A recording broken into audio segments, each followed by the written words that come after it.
It's time for today's episode of the UGA Sports Live Podcast, recorded in front of a slightly tipsy studio audience at world-famous Champy's Fried Chicken. We will have the latest on Georgia Bulldogs football, basketball, and recruiting. Watch live and send us your questions on the 11 Alive Sports page on Facebook. Be advised this podcast is off the record and not safe for work. Also, be sure to subscribe to the UGA Sports Live Podcast on iTunes and Google Play. Beautiful. We are live. Welcome to UGA Sports Live Podcast with your host, Roddy DeBulsey, joined by Patrick Garbin, who's taking Coach Donan's place today. Patrick, who almost knows as much as Coach Donan. I doubt that. In fact, I feel a lot of pressure and like this is almost unfair, this position you guys have asked me. But no, seriously. Yeah, he is our sacrificial lamb today. You know, when it comes to Georgia football, though, I would probably have to say Patrick may have the edge on Don in there. That's true. He has written 750 books on Georgia football, so that's why we're going to bring him in here. And, of course, we have Jake Roos, our recruiting guru extraordinaire, who was in Rome, Georgia this past Monday. Prior to that was in Blue Ridge. I was, and also at the state track meet. State track meet, I was about to say. So you've been all over the place. Jake is our recruiting savant, and he's the one that told us. You made a prediction a couple weeks ago that Georgia was going to get Tate Ratledge. Yeah, you know, and I kind of bold. I went back and looked at a little something I wrote before G-Day that said, you know, I don't use the term must get very often, but I said Tate was a must get for him, and I think that was a huge, huge pull. I definitely want to talk a lot about him today. So we're going to talk a lot about recruiting today. We're going to talk a lot about the team. We're going to talk a lot about maybe your questions if you want to send them in to us. I don't want to prejudice our future comments based on saying, look, we're only going to talk about recruiting, but Georgia's on a hot streak right now, so if you have recruiting questions, get them in. Jake's here. Patrick's here. Patrick's been doing some great work on looking at the history of Georgia recruiting. The historical trends right now are stellar. You really want to get in on today's show. And, of course, we would not have a show if it were not for the great folks here at Champy's Fried Chicken on Baxter Street. They let us come in. They let us take over their tables. They actually feed us. That's my favorite part. They do. They put out some nice academia beers for us. We have the Scald, which is that Norwegian farmhouse ale. It's good beer. Of course, we wouldn't have a show if it weren't for Athens Ford, big sponsor of the show and the website as well. And, of course, Aaron Overhead Doors. You wouldn't get half of the scoop that we do without Aaron Overhead Doors sponsoring some of the stuff that they do. And, of course, Your Pie and Cable East. Now, we have something in the works with 365 Game Day where we might start doing the show on their Facebook page. So get over to 365 Game Day, like their page. We would still be on 11 Alive, but we're trying to work something out there. So in either way, it's something. It's in the works. So we'll see what happens with that. And of course, big shout out to 11 Alive for letting us be on their page and use their bandwidth and destroy their credibility. So anyway, let's go back. Like I said, a couple weeks ago, you mentioned that Georgia was going to get Tate Ratledge, and you thought they were in a good spot to get Arik Gilbert, a 5-star and a high 4-star. Now, I've had people ask me, why is Tate Ratledge 6'6"? 6'6", 315. 315-pound offensive tackle out of Rome, Georgia. Why is he not a 5-star? And I was at the quarterback club in Athens yesterday, and someone was asking about that. And I said, look, he's the number 30 player in the nation. Now, the way the 5-stars work at Rivals.com, if you are ranked a 5-star player, they basically expect you to be a first-round draft pick. Okay? A 3-star is nothing to sneeze at. If you're getting a 3-star, like Alabama right now has 7 3-star commits. Yep. That's not a bad thing. A 3-star is someone you expect to go all conference. To be a player. For 2020, right? Yeah, for 2020. Wow. Okay. So, and then, it's early. These guys are all going to move up and down. You're going to see players move up, players move down, because we're just seeing them. We rank them too early in the process. No question about it. So we're ranking some of these guys for 2021. We're looking at 2 years of film. There's freshman and sophomore tape. We haven't seen their junior tape. We haven't seen their senior tape. We're ranking the 2020 guys based on 3 years. We haven't seen their senior film. We haven't seen the maturation process for these guys is changing. They're getting bigger, stronger, faster. There's a lot that can happen between now and then. But a 3-star guy is a person we expect to be a college contributor, starter, possibly all conference. A 4-star guy, immediate impact player, okay, possibly all almost, I won't say guaranteed, but expected to be an all-conference player. Yep. A 5-star guy is the guy we expect to be All-American. Okay, drafted in first round. So if Tate Ratledge is number 30 in the nation, Think about it. There's only 32 spots in the first round of the draft. We usually have around 32 five-stars. Mm-hmm. If he stays where he's at, he could possibly move up to that. And again, there's some things they want to see about Tate Rather. So we want to see him in a few more camps. When he's at a very tiny school. Darlington's a private school? It is. It's Class A private. In fact, not only is it a private school, it's a boarding school. What? Yeah, 45. So they live there? 45. He does not. 45% is residential, and then 55% got to show up during the day. 26 different countries represented at that school. Blew my mind. They've got all the flags for them in the library, and cool. the place looks like a college campus. Stunning to go see. I'd love to see the first kid that shows up, from France, and he says, "I want to play American football," and goes up there and has to go up against Tate Rather. Well, and it's funny you say that because Coach Atha yesterday we were talking, and I said, how does this kid make this transition? It's tough, I think coming from that level of competition sometimes to figuring out the rigors of the SEC, and I think that for him. He said, what we have to do is, we don't just line up one kid on him all practice. He said, that's not good for Tate. That's not good for that kid either. That kid will quit. Yeah. So, they make a point to challenge him as much as possible, and I think they do a great job doing it. Coach Atha's done a fantastic job with him, and it really, you can see that it pays off because, I think that you say single A private school, people think, well, there's maybe one player, two players on the team. This guy showed up at the opening and really showed out against some of the nation's best, and I was really impressed. Well, that's my point about when it comes to the rankings, okay? He's number 30 in the nation based on what they've seen already. He's an offensive tackle who started as a tight end. So he's got the feet. This guy can run, He's agile. Exactly. Definitely. Agile, mobile, and hostile. So this guy is he's dangerous. But you also know that he's playing at – not the toughest competition. Sure. Now he goes to the opening and goes up against Andy Boykin, another Georgia target. He puts him down. He goes up against Miles Murphy, a 5-star, and split reps there. So if you're going up against those guys and winning, and granted, they're not in pads. They both hear the same snap count. There's a lot going on, but it usually shows out that in those repetitions, if you're not very good, you lose. Mm-hmm. If you are very good, you win. It's not a great, future indicator, but it lets us know that there's potential. The point being, in the new rankings update, after having seen this guy go up against some of the best in the nation, he might be a 5-star. So Georgia gets one highly ranked 4-star, almost 5-star, and then prior to that, last Thursday, Georgia picked up a 5-star. Yes, and Mikael Sherman out of the D.C. area. So, yeah, they're on a tear right now, and I think that it's something that people have been waiting on. When was it going to happen? And that's the thing is it was one of these things where it felt like it could happen at any time. A lot of these guys didn't have dates necessarily set for commitments. They just said, hey, kind of whenever I feel comfortable, I'll go ahead and pull the trigger.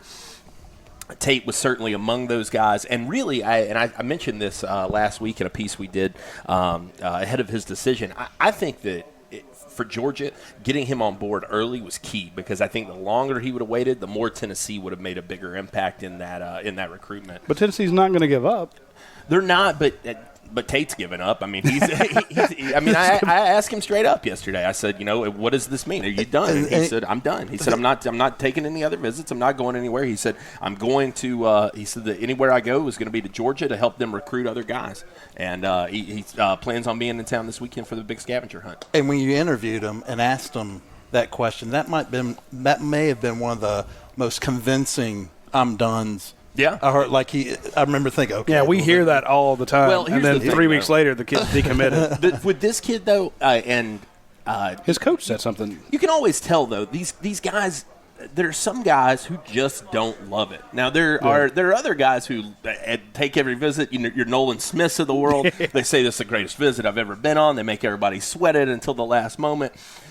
Tate did not like it. He didn't like all the people coming and calling him all the time. He didn't like talking to me all the time. He did shut it down before his announcement. He did. Yeah. The social media thing, he hasn't – does he even have a Twitter account? He does, but he tweeted out one thing yesterday. Yeah. I think that's a good indicator too, right? He wasn't showy and broadcasting everything. He just did not care for the spotlight. And, I think that for a kid like that – he knows that if he starts getting back out on the visit trail, the calls are going to start coming again. Yeah. The people are going to start wondering. He's going to have to deal with it all the time. I think you're going back to Rome. That's right. That's right. I think it's pretty definitive. I feel good about Georgia in the long term when it comes to Tate. Now let's give credit to Carson Beck. When we last spoke to Carson Beck, when they asked him, "Hey, who are you trying to bring in?" And that's a quarterback's job. That's always been a pet peeve of mine. If you're going to be the leader, then you should. And we see this all the time. Quarterbacks commit early, and they get out on the recruiting trail. To see a quarterback not do that always makes me feel a little iffy about him. Like, you're a little caught up in yourself, Especially if I'm a quarterback or a running back, I'm committing early, and I'm going to every offensive lineman I can find.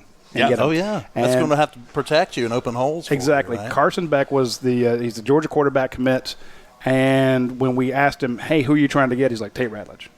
Yeah, no doubt. That was like, it wasn't even no hesitation. He's like, "I want Tate Ratledge." Anybody else? Well, I'm gonna work on Tate first. It's like, this is the guy I want. And think about it. You want that left tackle, right tackle, who's gonna keep you from getting killed, as you say, who's gonna open those holes for the running backs. And I think that it's the two of them together. Also, did you see Akinola? Yeah. Akinola, that's how you say his last name. I say Ogunbiyi. Akinola Ogunbiyi, another offensive lineman commit for Georgia. He was calling out names yesterday on Twitter. Oh, absolutely. It's like Paris Johnson, come in here. Kendall Milton, get in here. And Carson Beck is right there. And I think to your point about his Twitter account for Tate Ratledge, he may not do this publicly, but he's going to be direct messaging these guys saying, "Look, come play with me. Come join me." Speaking of that, do you? What do you know? And maybe not necessarily with the Georgia staff, but in staffs in general, do they kind of ask these guys, "Hey, by the way, now that you're committed, oh, no question." Okay, yes. They're trying to bring in as many this weekend for the. Well, tell them what's going on this weekend. Yeah, so this weekend is the big scavenger hunt event, which was a big hit last year. They had guys, a lot of talented guys in town, kind of running all over the place, looking for these various things. Snake, you had to go. From what I remember, right. You had to go get there was a sticker on a snake that they had to go get, and so it was just something different, something a little unique, and it seemed to strike a chord with several guys. I think it ended up being one of the key visits for Nakobe Dean. He was a guy that I would definitely point to as it making a big impact on. Expecting a big list this weekend. Keely Ringo's expected to be in town, 5-star recruit out of Arizona, cornerback. It's gonna progress throughout the week, obviously. But you're gonna have those guys in town working on their behalf, and there's no question. The point of it is, it's almost like when you commit after December and they send you the workout schedule, and they're like, "Hey, hop on this in the weight room." Right now, the focus is let's reel these guys in and let's build this class up. And so I expect that they're going to be pushing hard this weekend for some talented players. So that's why when we see those home games, you often see the Georgia commits come in. Hey, they want to come in and have a good time. And you come in as a commit, and they're all over you. It's, hey, welcome. You're meeting the other players. You're hanging out with them. You're going out to, for lunch and with some of the guys that are already on the team. You're having a good time with them. But the coaches, they'll pair them up. I remember Ray Drew being paired up with a couple guys as a commit because, Ray was a great spokesman for his class. Yes. Like Ray, And the reason I say that, because remember, he held out really long to be an official commit, but he was silently committed and he was recruiting those guys. And you're like, and so we talked to him. And they're like, we talked to him afterwards. Like, yeah, they had me with Ray, and Ray was telling me how great Georgia is. I'm like, well, he's not committed to Georgia. Yeah, he's not, but he was telling me how great Georgia was. So it's like the cat's out of the bag, and you take some of your. I go back to give all the credit in the world to Ryan Rankin. Remember the Georgia linebacker from Florida? Again, a great Georgia spokesman. If you needed a big-name guy, you brought him in town, you paired him up with Ryan Rankin, go out with him, Alden Bynum did a great job recruiting, guys like that. Guys who you may not have seen on the field every day, but those big stars that some who took their jobs, they recruited them in. Remember Richard LeCount. I mean, my God, as Kirby's first commitment of Jake that class. Oh, absolutely. But, those guys came out of the gate swinging, and I think that it was all about building it up. Robert Barnes says, are some of the visits this weekend official visits? Yes, a key one, in fact, is Justin Rogers, the 5-star offensive guard / D lineman out of Oak Park, Michigan, former teammate of DeJuan Mathis. Watch that one pretty close. It's really interesting. It's getting real interesting with him because Kentucky seems to have made a big jump in that one. Yeah, really? Yeah, Mark Stoops. The basketball school? Yeah, absolutely. Are you talking about the University of Kentucky? I am indeed. So it's going to be interesting to see how that all feathers out, because he is planning on committing after this weekend. So Georgia's going to have their chance to pitch him one more time. And somebody said, well, is it done to Kentucky? I said my take on that is if he was done, he wouldn't take the visit. I think that we saw that with Brian Bresee. He was supposed to come to G-Day. He knew where he was going. He decided to cancel that visit. I think that you got a shot because Rogers is showing up this weekend. So we are going to definitely keep monitoring that. Now, Justin Rogers, again, at Oak Park, Michigan, former teammates with Dwan Mathis, who's committed to Georgia as a player, says that Dwan tells him how much he loves Georgia. He's coming in. Now, here's a kid who we have as a 5-star offensive guard. But from what I understand, he wants to play tackle, defensive tackle. Yeah. We've seen him take some reps at defensive tackle. He's pretty good there. He is. But Sam Pittman, the offensive lineman whisperer, probably wants him at guard. Yeah. Georgia could use him, though, in my opinion, at defensive tackle. Would they let him play defensive tackle? I definitely, even though it may not be his better position. I think it's possible, sure. And really it's a situation almost like we saw with maybe like Lamont Galliard, where you bring him in and you say, hey, let's just figure it out when you get here. You're a good player. It doesn't really matter. Just get on campus, and then we'll get you where you need to be. But he's going to want an assurance. He's going to want a promise. So did Mecole Hardman, and he got to do it for a year, and then they moved him over to wide receiver, where we all knew that he was going to end up. Alec Ogletree coming in playing safety for a year. Mm-hmm. Yeah. Like, why are you doing this? This is terrible. You're not a good safety. That was so frustrating. But Todd Grantham made a promise. Yeah. So my question is there a promise that he gets to play defensive if it's what he wants? In other words, is he a good enough defensive tackle that you take him at that spot? Or do you say, look, it's offensive guard or nothing? No, I think you take him regardless. Okay. I think just playing devil's advocate, no, I would. Yeah, because you've got that flexibility. But the Georgia coaches have made a reputation of not lying to these kids. Sure. Mm-hmm. Now, I'm sure there's some exaggerations. But what do we hear every day in and day out? These coaches keep it real. Keep it real. They keep it 100. They say things that are not complimentary. Listen to you dropping the 100. Don't just say it. That's what I'm quoting. All the kids are saying. I'm quoting. Hello, fellow children. I'm quoting what these kids say in their interviews, and they say, look, these coaches keep it 100. I'm like, okay, that's great. And they say the players who are here say they weren't, given a bait and switch. Oh, they promised me this, and then it didn't happen. And the coach is saying, look, you can come here. How many kids do we say, the school X said I could come in and be a starter? Then school Y said, they need me. They're losing this many guys to the NFL, and I'm not almost guaranteed playing time. Then say, Georgia says I can come in and work for it. I had a bad one on my mind. I was going to say, or they tell me they're going to take care of me, and then they keep me in the room with the sexual assault. But just say it. I'm just saying. Oh, Lord. But you see, again, and then your coach is taking shots saying, well, we don't lie to kids. Well, apparently you don't accommodate their wishes either. Yeah. But you see my point. Georgia has built its reputation on that. So when you do it with a 5-star kid and say, hey, look, you can come in and play defensive tackle, he's going to come in and expect to play defensive tackle. You can't come in and go, now that you're here, we see your body, we see how you worked out your senior year, you really need to be an offensive guard. And like I said, I think that they showed that they were willing to do something like that with Mecole. I think he's the classic example. I think most people felt that he was better on the offensive side of the ball, felt like he could make a bigger difference with the ball in his hands. But Georgia coaches told him, hey, we'll give you the opportunity to play defensive back. That's what he wanted to do. He wanted to start as a corner. Obviously, he ended up switching sides, but they gave him a full year to ride it out and see how the experiment went. So, and the second rounder, everything turned out well. I think it turned out okay. It turned out okay. It worked out fine. Speaking of people who keep their word, I want to give a big shout out to Athens Ford. They do keep their word out there. They are not going to. They keep it 100. They keep it real. There he goes again. Hey, I learned a new word. So they do a fantastic job out there. And I want to hit up a couple of their specials that they have for May. We told you last time about all their 2019s, the new models. I do want to say they have 26 of the 2018 Ford EcoSports SE. Now, I drove this thing around up in Indianapolis. It is a great little car. Big enough for my big butt to get into it. So it's not a tiny car, but it's a smaller one.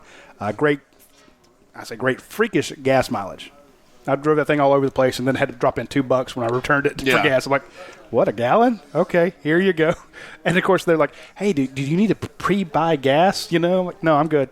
We're good. So the 2018, they have 26 of these out there for a new one, $17,790. So $10 under $18,000. You can get the 2018 Ford EcoSport. So go out there and get one. You'll love it. Test drive it. No pressure. I think that you'll fall in love with it. They also have some fantastic deals on the 2019s. We're May 15th, May 6th, 14th. We're 2 weeks into May. So, of course, the 2019s are hot.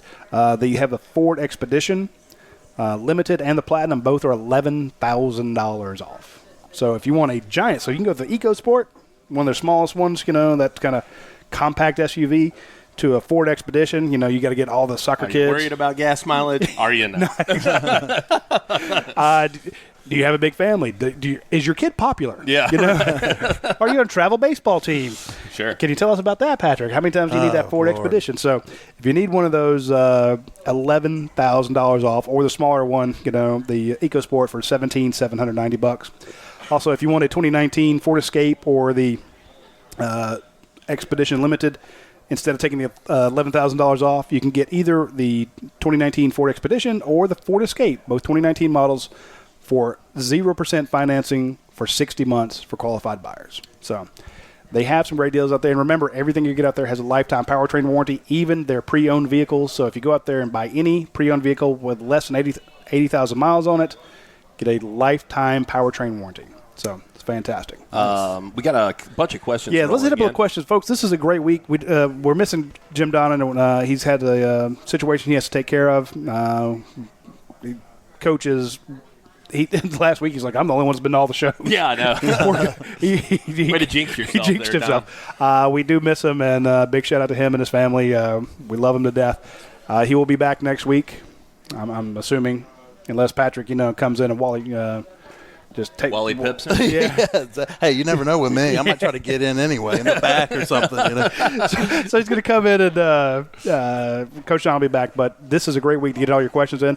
Again, we still have to talk about Mikael Sherman and some other things going on this week. But go ahead and ask your questions. Yeah, and I wanted to touch, before we moved into the questions, on both Tate Ratledge and Mikael Sherman. I think Tate I've been saying all along this year, you need some depth at tight end. You need some depth at running back. You want to go probably get two guys at each of those positions. And 9 tackles. But there's nothing more important in this 2020 cycle, I think, than the offensive tackles, because they're just so hard to find. And it's hard to find great ones, especially guys who are close to home, like you get with Tate, like you get with Broderick Jones. I think that class is off to a fantastic start. And we got a good question here from Chris Metcalf. He says, have we let the Paris Johnson ship sail with Broderick and Tate? I don't think that's the case at all. Not at all. I think that Georgia ideally wants to take 3 tackles in this class. They would certainly love to have Paris Johnson. I mean, he's the number 1 tackle in America. I'd watch out for Josh Braun as well. We talked about him last week. Andrew Rame is a kid that I don't know that name. He's out of Texas, a 4-star offensive guard / tackle, big-bodied kid.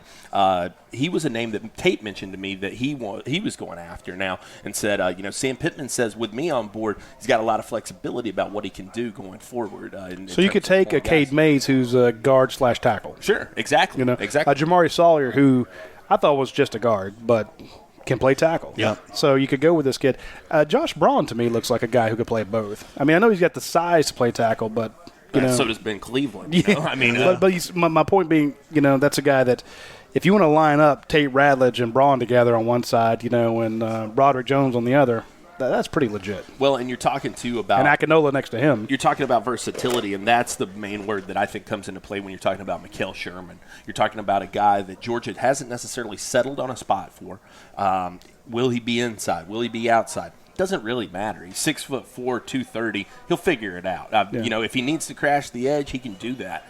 If he needs to be the leader of the defense in the middle, he can also handle that duty. I think that he's a guy that'll get in on campus, figure it out.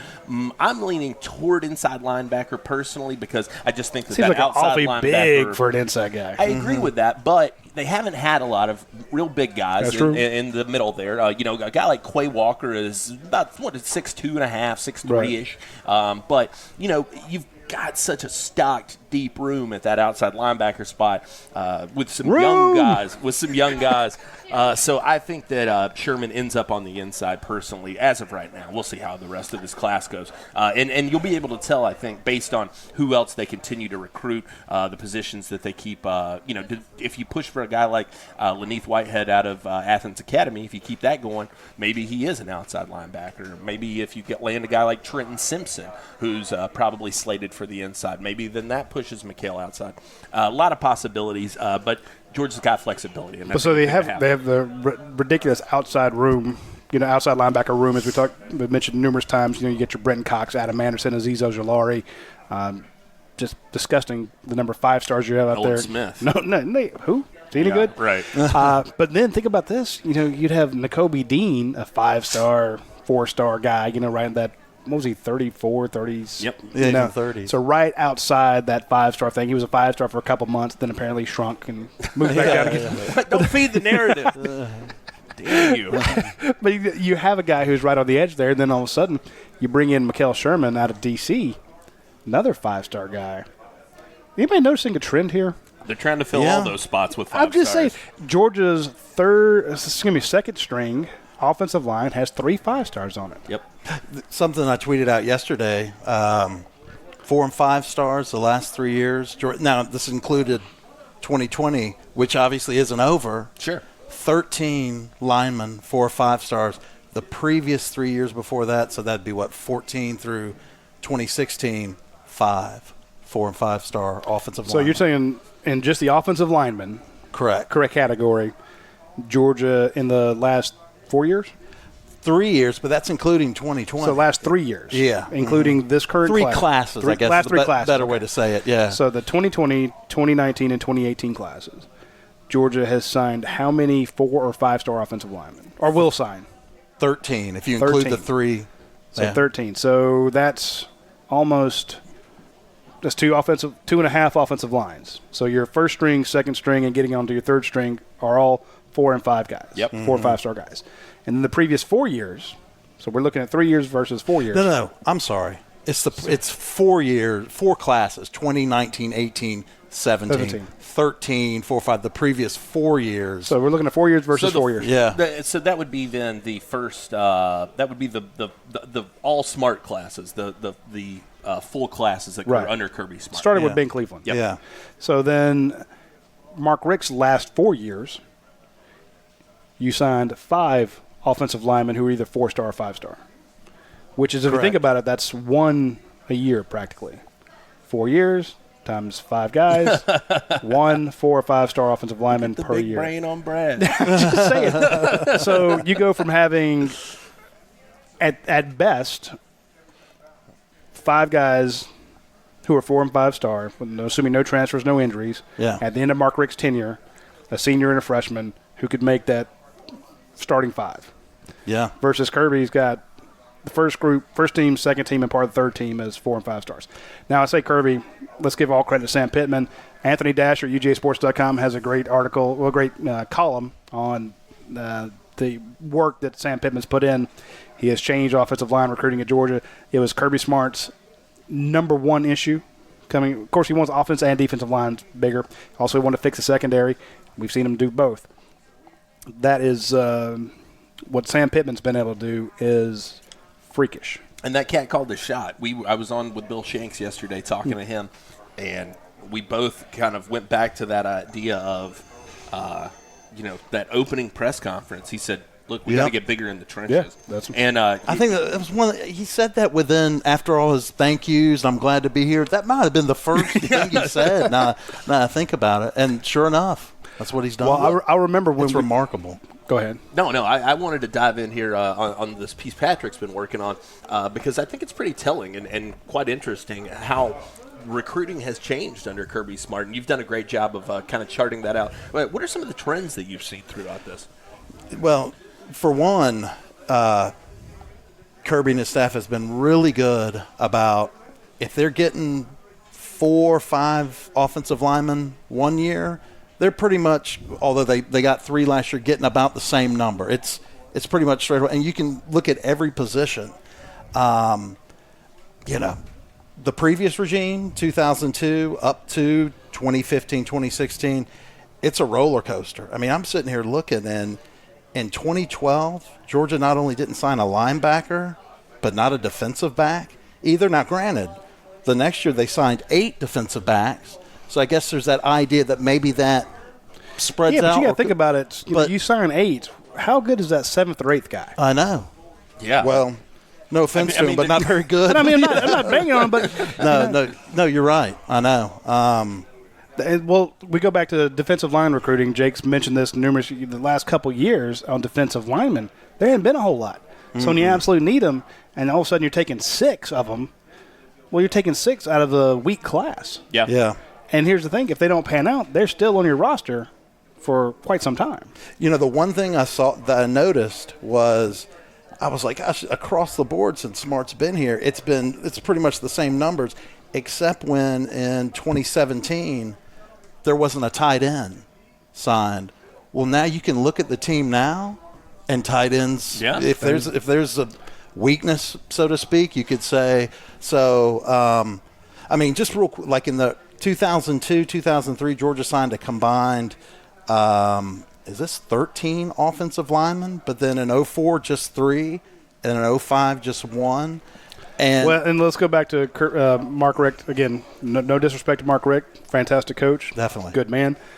There were years where he would have a great offense or a great defense, a fantastic secondary, but there was almost always an Achilles heel correct at one position group that would cost you games. Now, not a lot of them, but you'd have a situation where if you weren't deep enough, an issue came up, So I mentioned this numerous times when I talk about you have to have quality depth. I always go back to Nick Chubb's breakout game against Missouri. Mm-hmm. Todd Gurley gets suspended. Keith Marshall is injured. Sonny Michel, injured. I think it was Keith. Whether Keith Marshall was hurt. Yeah. Mm-hmm. And your 4th string running back was Nick Chubb. Yeah. Gets the ball 38 times. Yeah. Okay, that's depth. You beat Missouri, like 34-0. It turned out okay. It turned out, and he's the number 34 pick of the draft. Point being, sometimes you have to go 4 deep. Mm-hmm. And I was talking to the thanks to everybody down in Statesboro, the Statesboro Bulldog Club for letting me come down there. I mentioned some spots where Georgia was thin, and I said, look, tight ends. Now, Georgia last year ran a lot of 2 tight end sets. Mm-hmm. You can do that this year. You're going to have a guy that's very experienced and a guy who's very inexperienced. And that's not to say that John Fitzpatrick won't do a great job. He probably will, but that's a guy who doesn't have a lot of reps out there. That's true. Having Isaac Nauta leave early, having Luke Ford go back, all of a sudden, that tight end room is nervous. So, aside from the quality of players Kirby's getting, I am very, very impressed with the numbers he's bringing in at each position. He's and how consistent. Yeah. So and had he not think about it, if he'd not had one guy decide to leave early, which looks like a mistake considering where he was drafted, and a guy who had a family issue and had to go home. True. You could have Isaac Nauta as a senior this year, Luke Ford coming into his 2nd year. And then you're able to ease John Fitzpatrick. Exactly. That's my point. So, again, this stuff happens, and that's why Kirby wants 150 scholarships. You can only get 85 because he knows that you can winnow out. It's very easy for one position to go south on you fast when you only have 6, 7 players at that position. And I'm not exactly asking for the name, but besides Kirby, there's got to be someone that can figure this out. Like, this is that's Marshall Okay. Malco. I mean, he's the guy who's leading the way on this. This director of player personnel. He's identifying these needs and he's identifying these guys early on. And so, shout out, Georgia's got a real gem in that guy. Yes, and also you got to think about it this way: when it gets to the end, this is why when you have a guy who's a 4-star, maybe a 5-star guy, a high 4-star or a 3-star that you really want, and you have 4 spots left. And all of a sudden, that guy, we do an update with him, and it sounds like this kid's going to pick Georgia. Then all of a sudden, Georgia cools on him. He talks about how he hadn't heard from him in a couple weeks. Yeah, any other year, Georgia take that guy. Yeah. But they don't need another outside linebacker, number 78 in the country. They need another safety who might not even be in the 250. Yeah. And you're like, why did you take that guy instead of this one? Again, it comes down to numbers. So Jim Donnan mentions that all the time, getting fits, getting needs. sometimes you can't just go by the numbers. So I like what Georgia did in picking up Mikael Sherman and Tate Ratledge, a couple possible 5-star guys within 5 days of each other. And now – and the timing. Yeah. Look, I mean, there's even Anthony. Go ahead and mention it. Even Anthony Dasher said, I'm not into these conspiracy theories. I don't know how much of all this is planned, but man, there's something going on at Florida right now, and it's not good. And Georgia has managed to coincide a lot of their good news with a lot of Florida's bad news.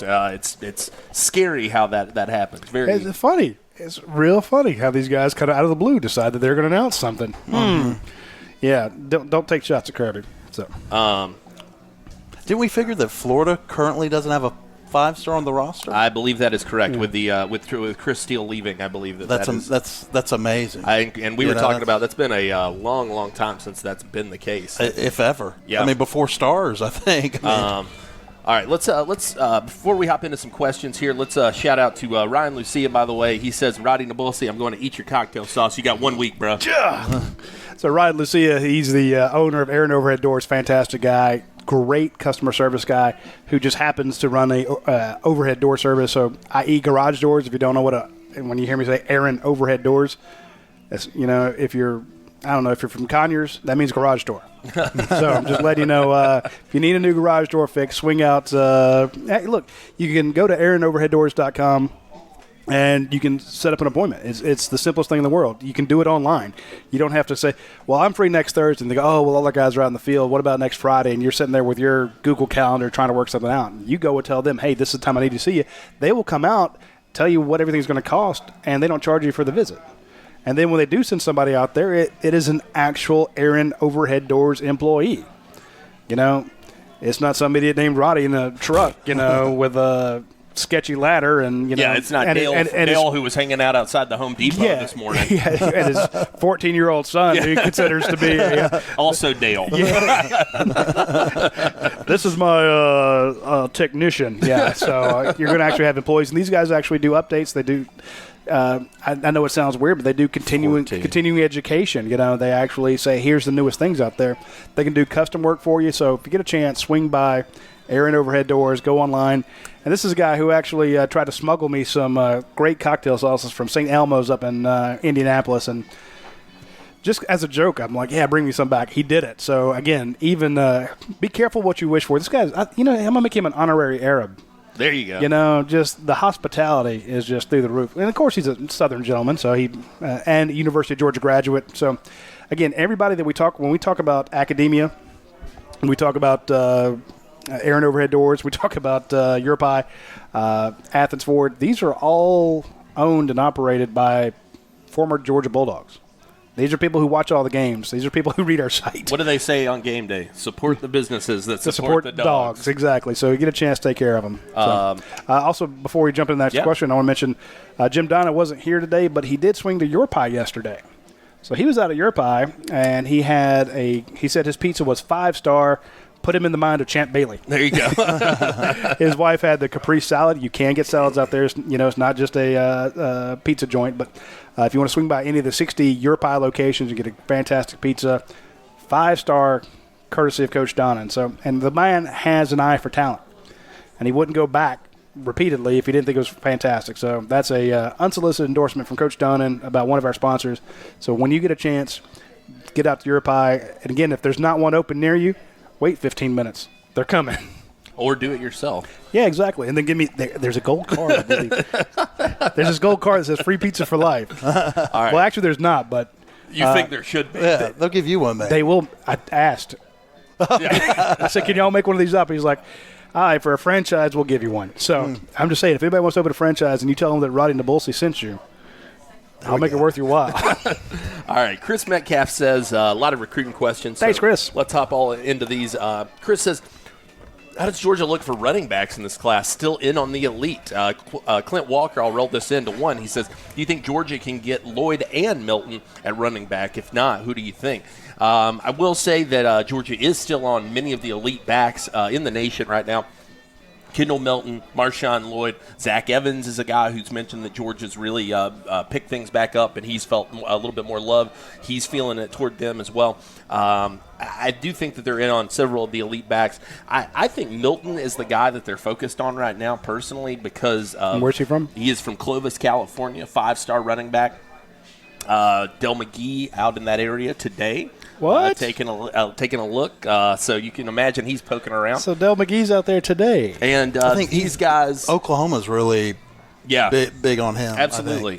But that's, which I think is a good sign for Georgia, because it shows he's willing to go away from home. He's not stuck on the West Coast. Milton, though, is hearing the push from Akinola, Tate Ratledge, Carson Beck. I mean, everybody's going all out for this kid. So Milton is the guy that I feel they have. Plus, didn't Oklahoma just sign 750 wide receivers? They did, including Jaden Hazelwood. I'm just saying. C.J. Oren says. I think. Don't mean to interrupt you, but you can imagine that Del McGee might be dropping that note. Boy, they got a lot of wide receivers at Oklahoma. You think they're going to put in the air a little bit? Did anybody know an offense that runs the ball 69% of the time? I'm just saying.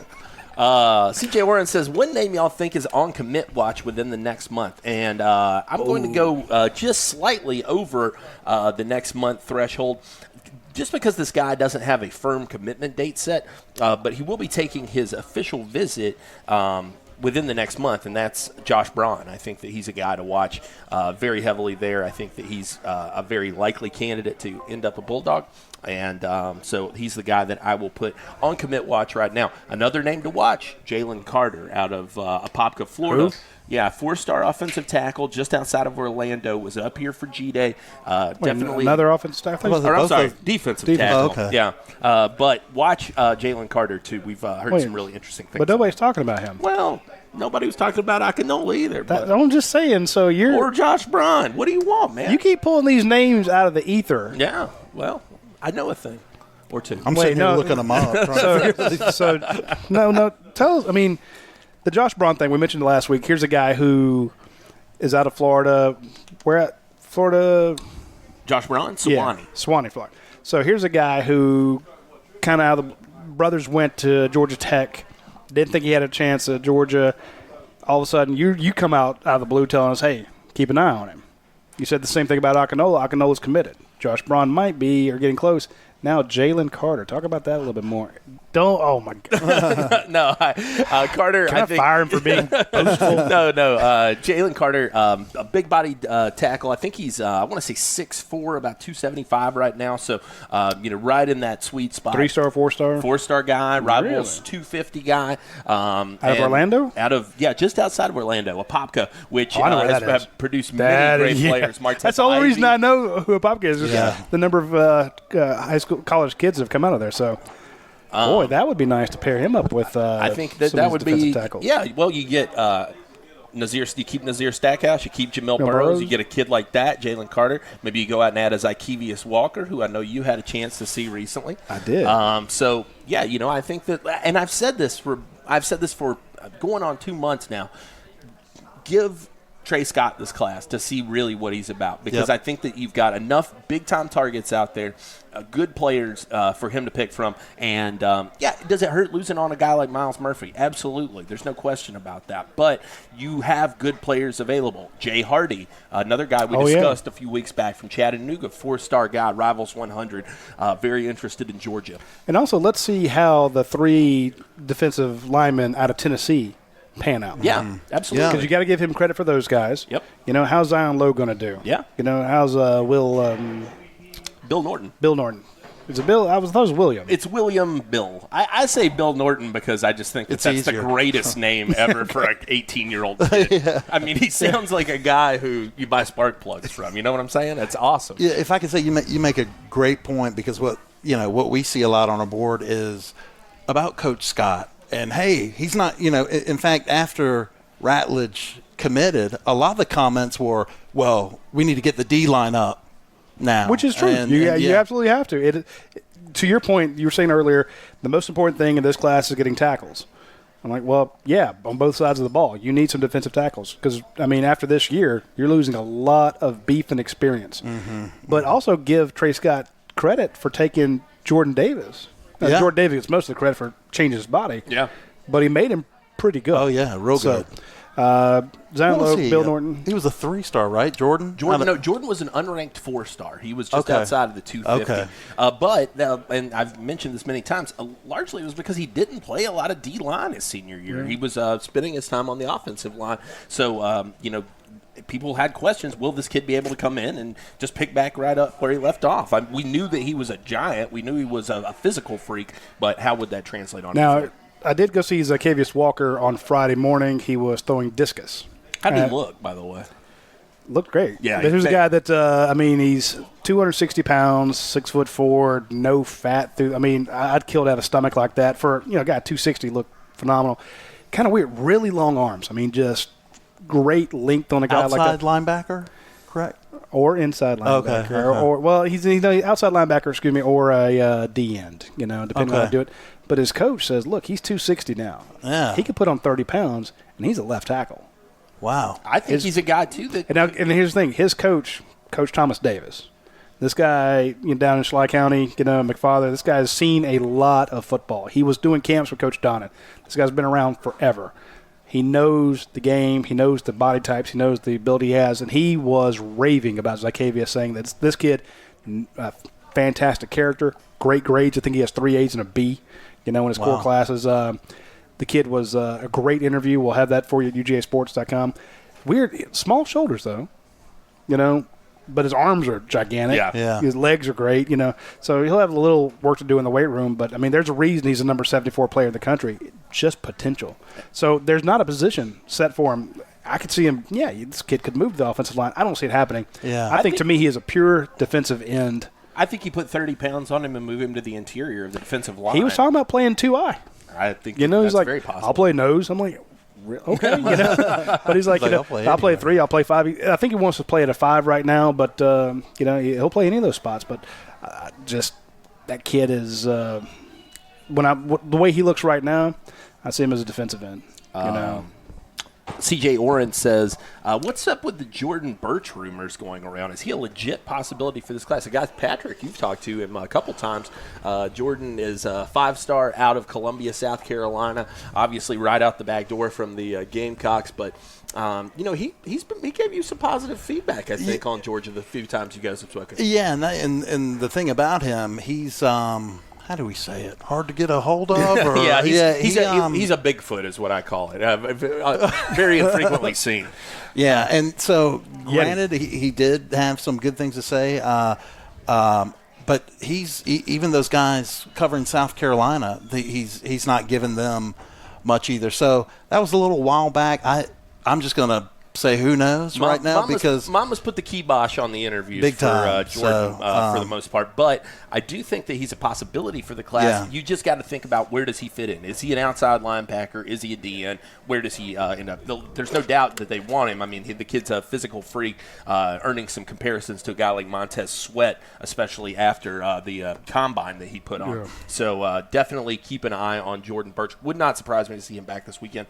Maurice Dickerson says, does Georgia get Ringo, the defensive back out of Arizona? Right now, Trent Smallwood's got him in the projected class. I don't know. I'm just saying. He's pretty good at that. And he seems to keep making his way back to Georgia, and that's the thing that matters. How many visits will this be for him? This would be 4 or 5. like 3 this year at least. He was at G-Day. He was here in January. So this would be his 3rd, I think, this year. Took in a game, I think, last year. So 4 or 5 times, not easy for a guy necessarily to get. Now, he does fly for free because his mom works for the airline, so he's got a little bit of an advantage in that regard. But he doesn't have to take his time to make the trips out to Athens, but he's certainly choosing to. He had a very nice Mother's Day tweet. Just check it out. He's a good kid. He's a good kid. Rowdy Brown says, as great of a recruiter as Coach Pittman is, do you guys think it's easier to stack talent on O-line versus other positions, such as receiver or D-line? Nope. It seems O-line are more willing to wait their turn versus guys that are used to getting the ball a ton. That's a good point, though. I agree with that. I never thought of that. Yeah. Well, no, here's the thing. When you come in as a wide receiver or a running back, when you left high school, you were probably the leading scorer in your high school's history. And you probably touched the ball almost every play. Exactly. Hey, it's 3rd and 8, double coverage, you're going to get the ball, if something you were like that. Mecole Hardman, you were standing under 6. You were literally getting it every single play. You weren't throwing and everybody knows it's coming. But, if you're an offensive lineman, you were throwing kids around.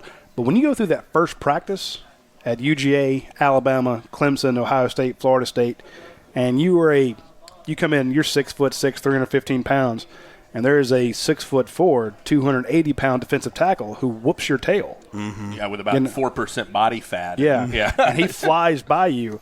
He knocks your head in the dirt. Mm-hmm. You're like, maybe I'm not ready. So, in other words, the I don't want to call it a humbling process or the humiliation, but you find out that it's a man's game in the trenches. Mm-hmm.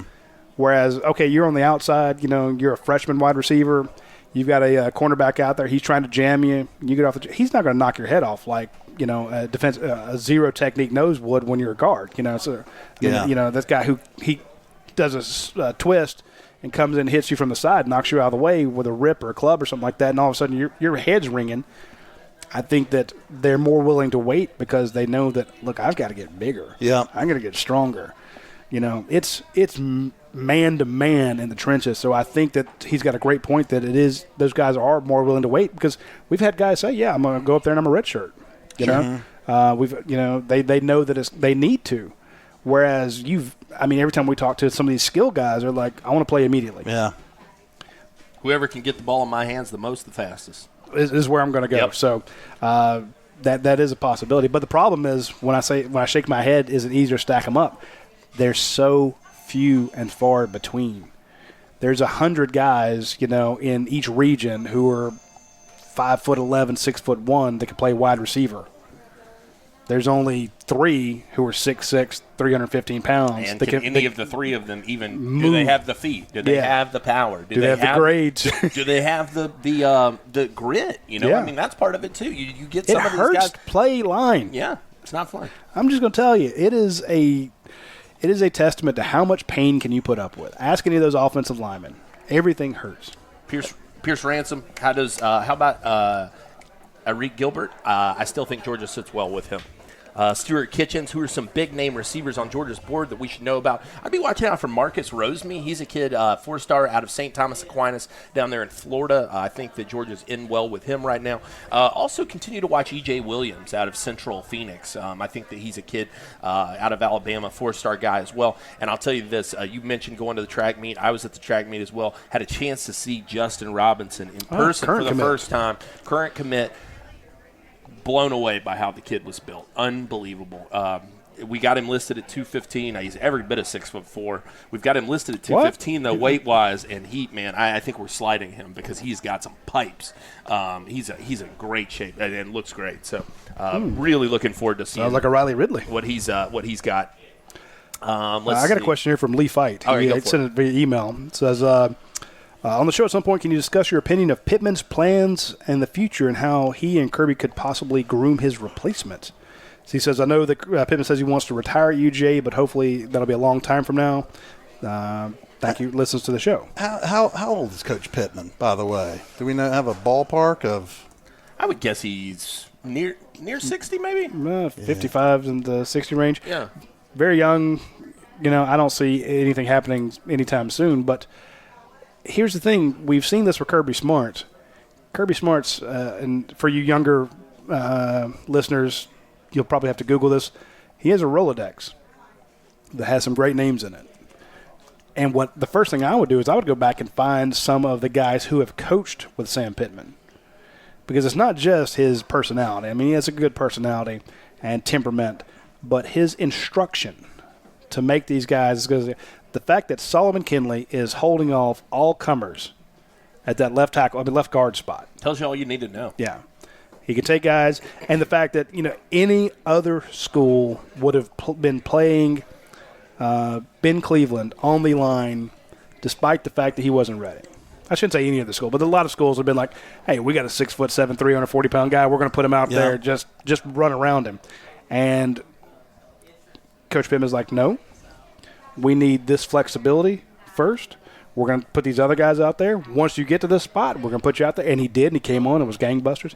But what Sam Pittman has done with elite talent, the Andrew Thomases of the world, being able to run as a true freshman, holding off, redshirting Isaiah Wilson. Yeah. I'm just saying I would go look for somebody with his development capability that Kirby Smart knows, that Sam Pittman has worked with in the past. You get that guy to come in, however far down the road it is. He's 57, by the way. 57. And you've I seen said 55 to 6. Right. Well, you've seen at this point, I think DJ Looney was here. You had the guy, I can't remember his first name, Michael Akowski was another student assistant. These guys have gone on to jobs. So they're, he's got a little bit of a coaching tree. Honestly, I'd keep an eye out for Dan Inman. Yeah, why not? Why not? I know I think he's a local high school now. I don't know. I want to say he was at Central Gwinnett. The last I remember, he was. Yeah, so he's moving.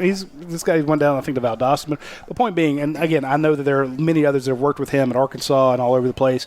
But to answer Lee's question, I'd look for somebody off that, because it's just like when you worked with Kirby and when you've worked with Nick Saban, when you've worked with Dabo, you get the credibility of knowing, saying, look, here's my mentor. Yeah, and they know what to do. A lot of these guys go kind of unsung. We see them at practice and hear things about them, but I think your average fan, they don't know the quality control guys and whatnot, but they work just as hard. You want to talk about pain on the offensive line, man. You got to, if you're not in the place you're supposed to be with your quality control guy, you're going to get it. Coach Donnan says, checking you guys out from Emory. Shout out, Coach. We love you, buddy. Hope you made it okay. Yeah. Look forward to having you back here. We need you. Ab Harding says, come on, really? Ab Harding says, any news on Garbin Dexter? I think Garbin Dexter is a kid who ends up sticking with Florida. He is a 4-star defensive lineman.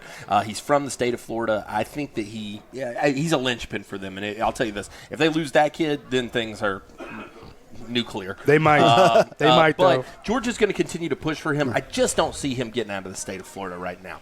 That's what they thought about Jalen Kimber, too. Pierce Ransom says Kenny McIntosh is very underrated, in my opinion. Pierce, you're right.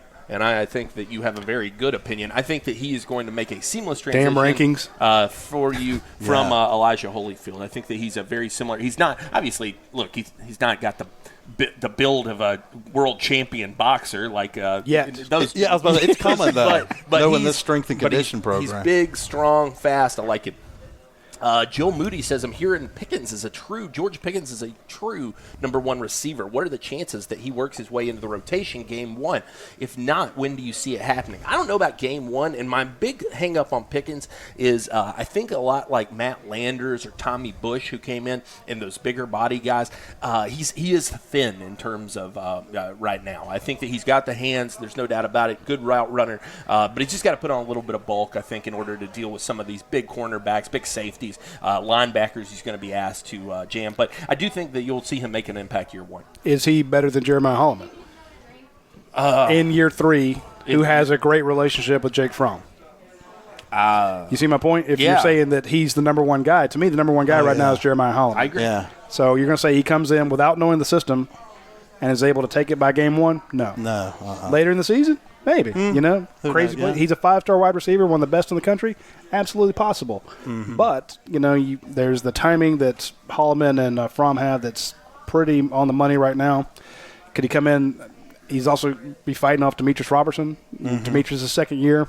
If you're going to the slot, you got Tyler Simmons and Kyrus Jackson.